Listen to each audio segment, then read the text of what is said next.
Hi, this is Cassie Hartstrong and I am using an iPad. I'm going to show you how to use the SnapType Pro 2 app to complete a physical worksheet using voice typing and other literacy accessibility tools.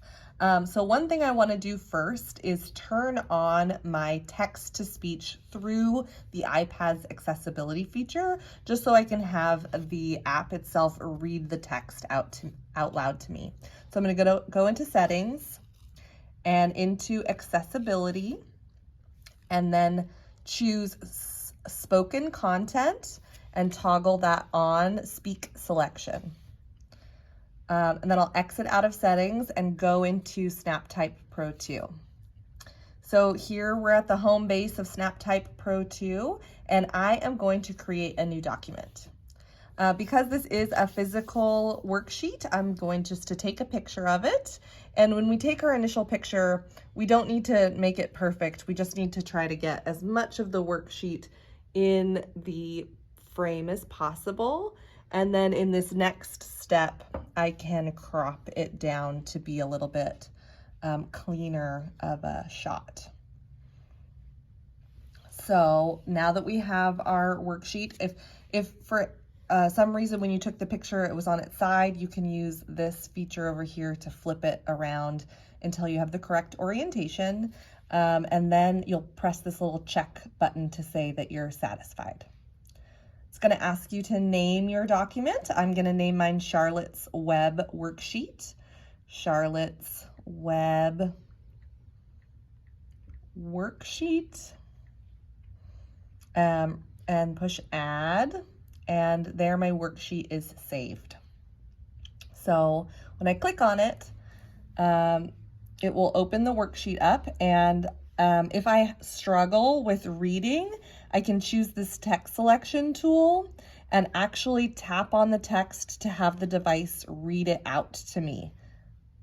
In the beginning of the story, John Arable was going to kill a baby pig that was a runt. What is a runt? So the question is, what is a runt? And of course I can change that read back voice if I want to, but that's just a different thing in the settings. In order to respond to this, I'm going to exit out of text selection.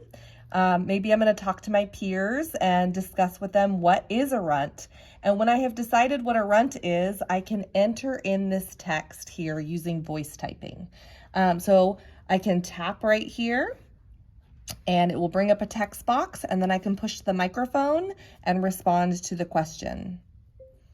A runt is the smallest of the litter.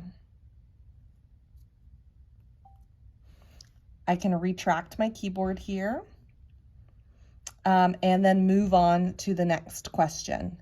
You can notice here, this is a multiple choice question. How did Fern react to her father's decision?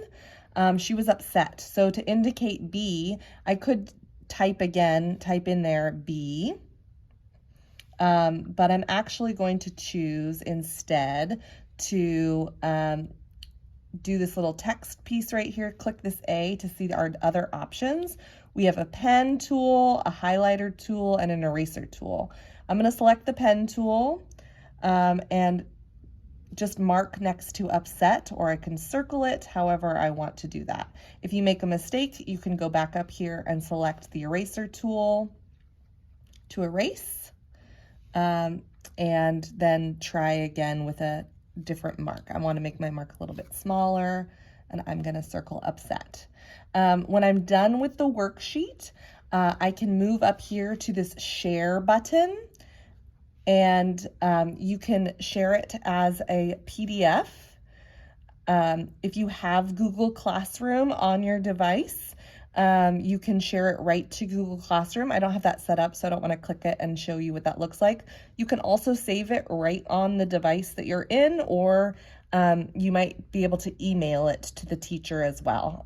Just depends on how your device is set up, but ultimately you can share through here. I'm going to save mine to my files in my SnapType and just save it right there so I can find it there in the future. And when I'm all done, I can go back and I can locate my worksheet again here. with the edits that I made. I can also create a new folder and organize my worksheets by like class, or if I'm reading through different books, by book, however you want to organize your folders. And that's the basics of how to use SnapType Pro 2.